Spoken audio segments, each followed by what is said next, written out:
Mari kita mulakan dengan topik 1. Apakah itu sepadan?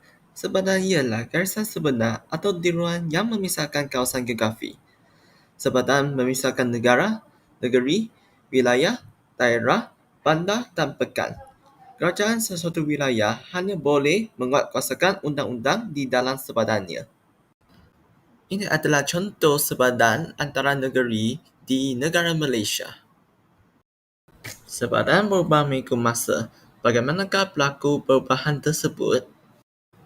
Perubahan sepadan berlaku melalui keganasan. Contohnya, penduduk di satu wilayah mengambil alih kawasan lain melalui keganasan. Pada masa lain, tanah juga diperdagangkan atau dijual secara aman.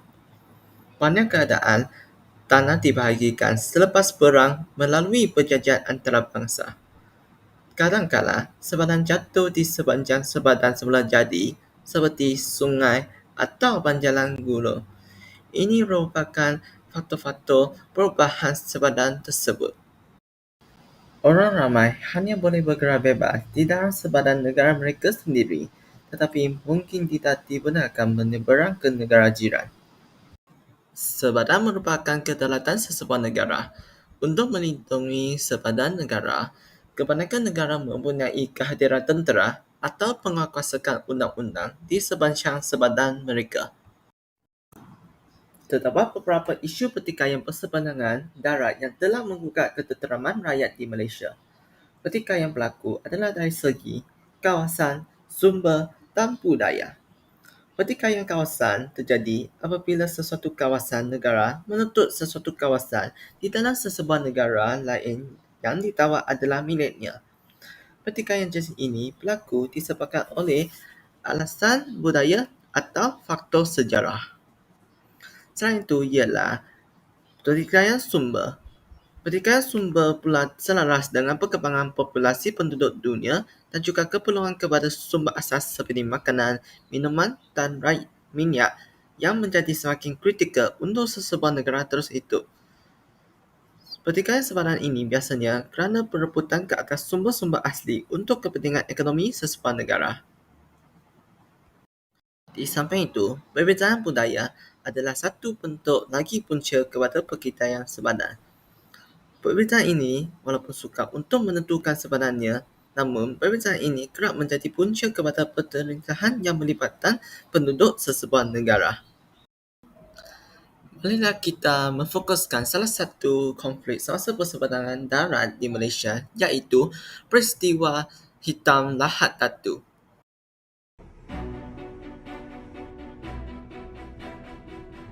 12 Februari lalu, polis menerima pencerobohan sekumpulan lelaki dan hasil risikan mendapati kira-kira 150 anggota dan mendakwa mereka adalah tentera Diraja Kesultanan Sulu diketuai Raja Muda Azumuddin.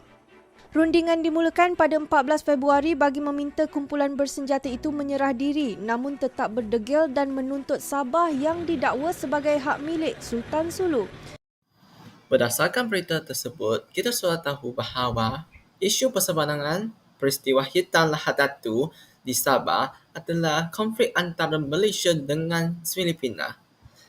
Peristiwa Lahad Datu Sabah bermula pada 9 Februari 2013, iaitu kumpulan penceroboh memasuki perairan negara menggunakan bot pancung dan berkumpul secara berperingkat di Felda Sabak 17, Kampung Tandor, Lahad Datu.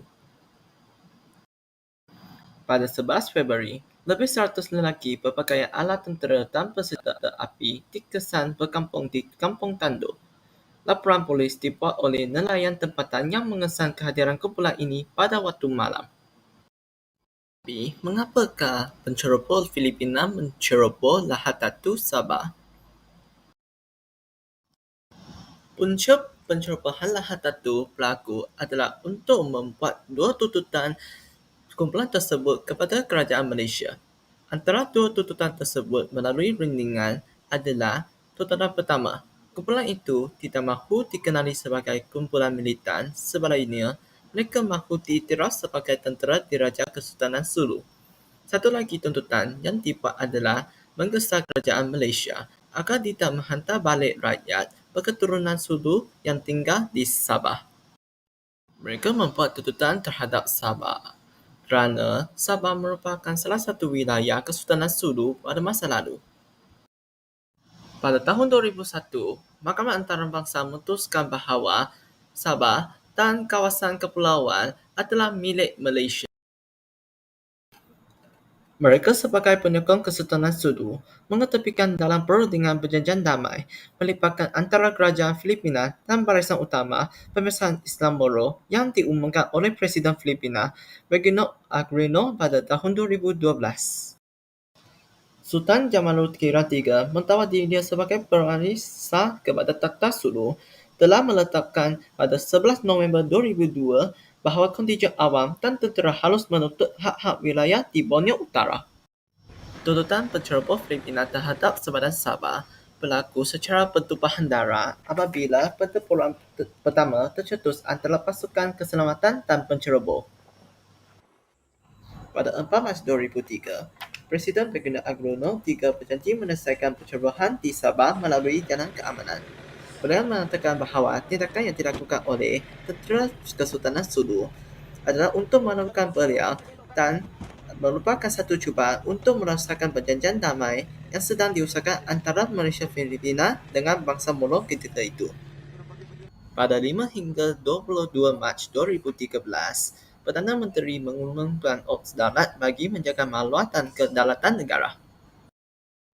Dalam usaha melindungi keselamatan dan kedaulatan negara, seramai lebih kurang 8,000 anggota keselamatan termaksudlah Angkatan Tentera Malaysia (ATM) dan Eastern Sabah Security Command (ESCOM) dikerahkan sepanjang misi Ops Darat. Operasi tersebut berjaya menahan seramai 600 orang penceroboh Filipina.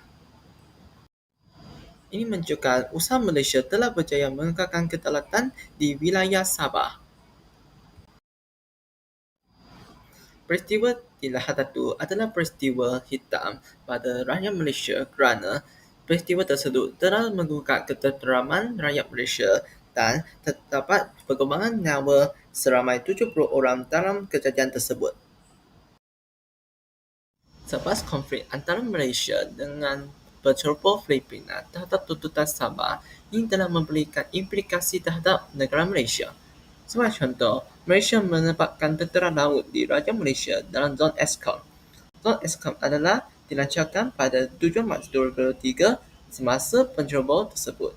Tujuan ditujukan adalah untuk menguatkan lagi kawalan keselamatan maritim di bahagian timur Sabah susulan dengan krisis pencerobohan yang berlaku di Sabah baru-baru ini dan menghalang sebarang kegiatan penggalangan berlaku di perairan Sabah. Tentera Laut Malaysia telah menempatkan amalan kapal perangnya secara tetap dalam zon ini bagi mengawal keselamatan perairan negara. Maka, wilayah tersebut dapat dipertahankan. Sudah menjelaskan bahawa isu pertikaian sempadan telah memberikan impak yang besar kepada negara-negara. Maka, secara kesimpulannya, berbagai pihak haruslah memperkuatkan kawalan sempadan. Seterusnya, rakyat haruslah menjadikan hubungan diplomatik dengan negara-negara lain supaya keselamatan sempadan terjamin. Seterusnya, rakyat harus bersatu padu mempertahankan sempadan daripada ancaman serius seperti pencerobohan sempadan. Akhirnya, konflik harus diselesaikan secara damai supaya keamanan negara. Marilah kita berteruskan dengan topik 2, iaitu kemelesaikan ekonomi global pada tahun 2008 hingga 2009. Apa itu kemelesaikan ekonomi? Berdasarkan Andrew Concrete, pada 1997, beliau mentarifkan bahawa kemelesaikan ekonomi iaitu ketidakstabilan kewangan atau krisis kewangan sebagai keadaan yang beradaptasi ekonomi boleh dilemahkan oleh turun naik harga aset kewangan atau kemampuan pengantara kewangan untuk memenuhi obligasi berkontrak. Pada tahun 2008 merupakan tahun krisis ekonomi luar biasa serta bertujuan jelas kepada berlakunya kemelesaikan ekonomi berlaku secara global. Perkara ini bermula dengan harga minyak mentah memuncak kepada $147 setong pada Julai 2008, kemudian susul balik kepada US$43 setong pada tahun 2008 juga. Kos bahan makanan juga meningkat kerana bahan makanan adalah sebagai sumber alternatif kepada petroleum biofuel. Inflasi global tersebut menyumbang kepada peringkasi bank-bank utama, peningkatan pengangguran dan kemerdekaan ekonomi. Kemerdekaan ekonomi tersebut telah memberikan impak yang besar kepada ekonomi terhadap negara-negara maju dan juga negara-negara berkembang. Contohnya, Amerika Syarikat, Malaysia dan juga United Kingdom. Terdapat beberapa punca-punca kemerdekaan ekonomi global pada 2008 hingga 2009. Punca yang pertama ialah keruntuhan bank-bank di Amerika Syarikat. Terdapat lambangan hutang tidak berbayar sehingga menjejaskan kejayaan tunai institusi kewangan di Amerika Syarikat. Bank pelabuhan keempat terbesar Amerika, Lehman Brothers Muflis. Lehman Brothers Muflis dan hutang sebanyak $613 bilion dan pengangguran pekerja sebanyak beberapa ribu.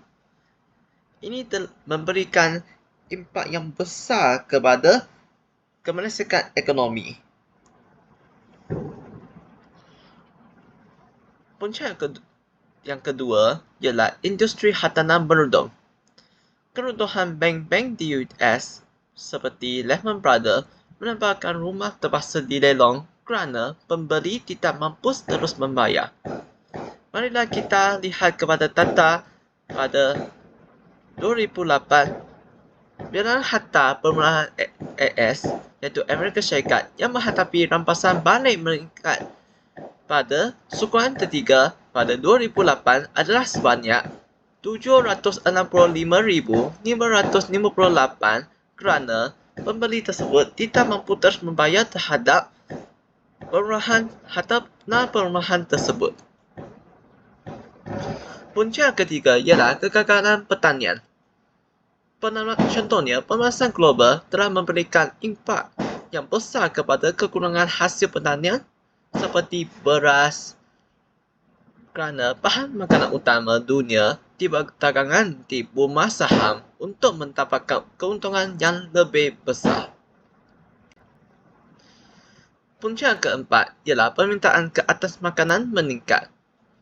Permintaan ke atas makanan dari beberapa negara lebih daripada penghasilan makanan. Ini telah menyebabkan harga makanan turut meningkat. Kita lihat pada carta bar dalam penghasilan dan keperluan beras negara pada tahun 2008. Terdapat beberapa negara, contohnya Indonesia dan juga Filipinas, keperluan beras adalah lebih daripada penghasilan beras tersebut. Maka, ini menyumbangkan krisis harga makanan yang meningkat telah menyumbang kepada krisis ekonomi global.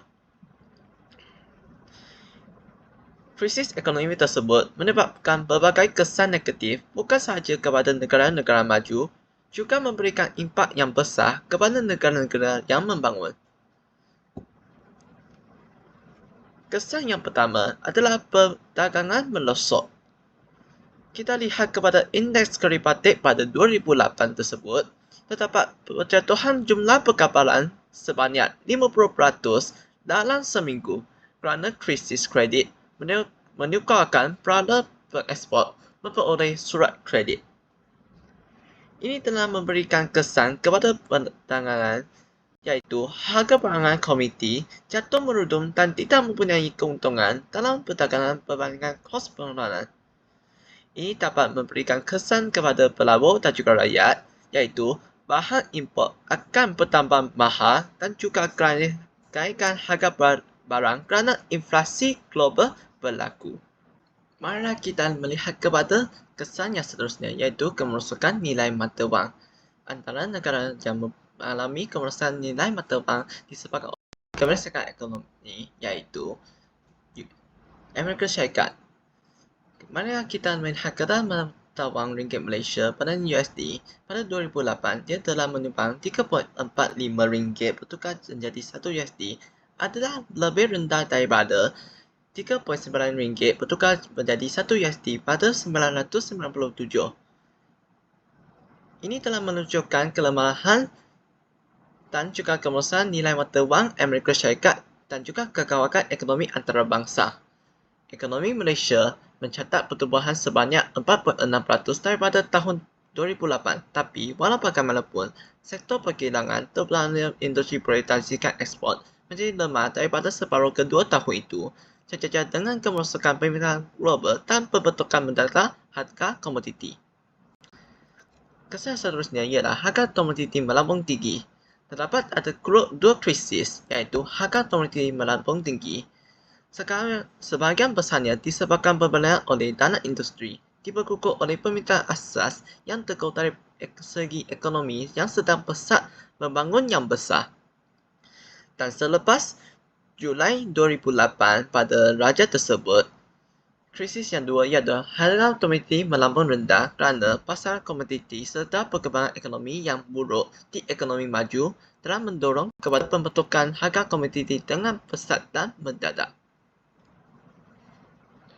Kesan seterusnya ialah kes pengangguran telah meningkat.